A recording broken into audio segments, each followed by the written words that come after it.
आइए डालते हैं इंसाफ न्यूज चैनल की खास खबर पर एक नजर। बिजनौर मेडिकल अस्पताल के डायलिसिस विभाग निरीक्षण के दौरान सीडीओ पूर्ण बोरा के सामने एक मरीज की मौत हुई। वही और 5 अन्य मरीज डायलिसिस पर चल रहे थे, जिसे देख सीडीओ चिल्ला उठे और बोले, एक तो मर गया, अब इन 5 मरीजों को तो बचा लो। कैन में एक बूंद भी डीजल न होने पर अपने ही बाबू को फोन करके यहाँ 50 लीटर डीजल जल्द भेजो, बोले अधिकारी, यहाँ 5 जिंदगी का सवाल है। दोपहर 3 बजे सीडीओ पूर्ण बोरा डायलिसिस विभाग का निरीक्षण कर रहे थे कि तभी महिला सलमा दौड़कर वहां आई।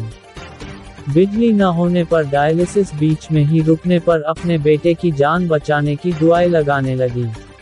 सीडीओ मौके पर पहुंचे तो देखा कि बिजली के जाते ही सब कुछ ठप हो गया। मरीज तक गर्मी में बिलबिला रहे थे। उन्होंने जनरेटर चलने को कहा तो कर्मचारी बोले कि डीजल नहीं है।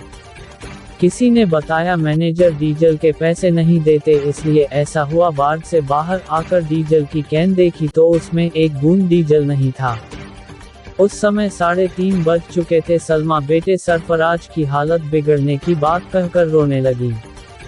उसके बाद सरफराज की मौके पर ही मौत हो गई।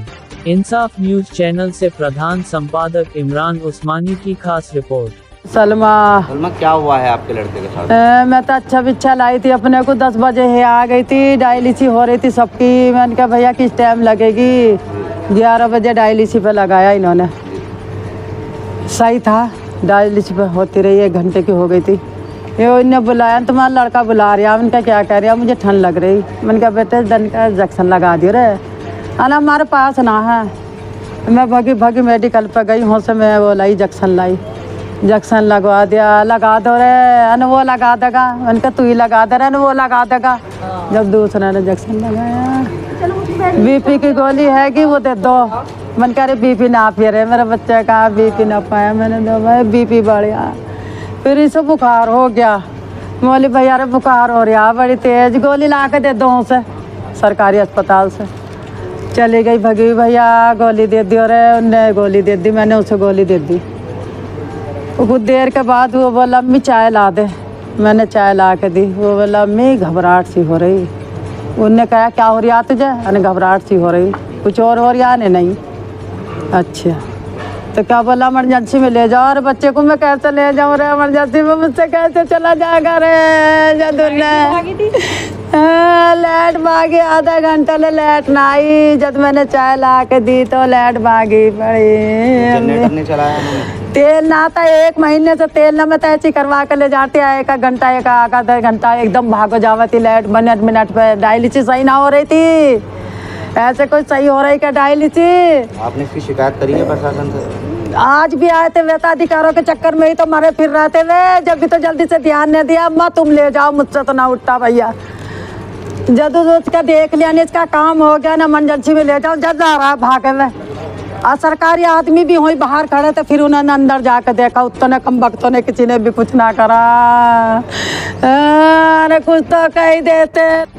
जिला अस्पताल बिजनौर में संचालित डायलिसिस सेंटर, जो एक प्राइवेट एजेंसी एस्काक संजीवनी के नाम से, जिसको पीपीपी मोड पर दिया गया है और 2020 से उसको टेंडर था, जो डायलिसिस सेंटर हमारे जनपद में चला रहे हैं, उस सेंटर की जांच जो है कल सीडीओ साहब द्वारा करी गई।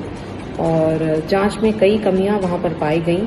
साफ सफाई की व्यवस्था सही ना होना, प्रॉपर हाइजीन स्टैंडर्ड्स मेंटेन ना करना, एक फुल टाइम डॉक्टर की अवेलेबिलिटी ना होना, टेक्नीशियंस की नंबर्स में कमी, स्टाफ नर्स की तैनाती ना होना, कई सारी कमियां जो हैं वहाँ पर पाई गई। इसके साथ साथ वहाँ पर बिजली जाने पर बैकअप के रूप में जनरेटर सेट और उसमें अवेलेबल डीजल जो है वो होना ज़रूरी था, मैंडेटरी था, ताकि मशीनें उनकी चलती रहें। उसकी भी जो है उन लोगों ने फैसिलिटी नहीं करी हुई थी, जिस वजह से वहाँ पर एक कैजुअलिटी कल हुई है। उसका संज्ञान लिया गया और सीडीओ साहब जो है इस पर एक विस्तृत रिपोर्ट दे रहे हैं, जिसके आने पर जो एजेंसी है जो इसका संचालन कर रही थी उनके खिलाफ एफआईआर के लिए और ब्लैकलिस्टिंग के लिए लिखा जाएगा। साथ ही साथ स्वास्थ्य विभाग के हमारे अधिकारी जो वहाँ पर नोडल थे, उनको सुपरवाइज करना था कि एजेंसी प्रॉपर काम कर रही हो, और जिनकी सुपरविजन प्रॉपर ना होने की वजह से ये जो लापरवाही जो है वहाँ हुई है, उन अधिकारियों के खिलाफ भी रिपोर्ट भेजी जाएगी।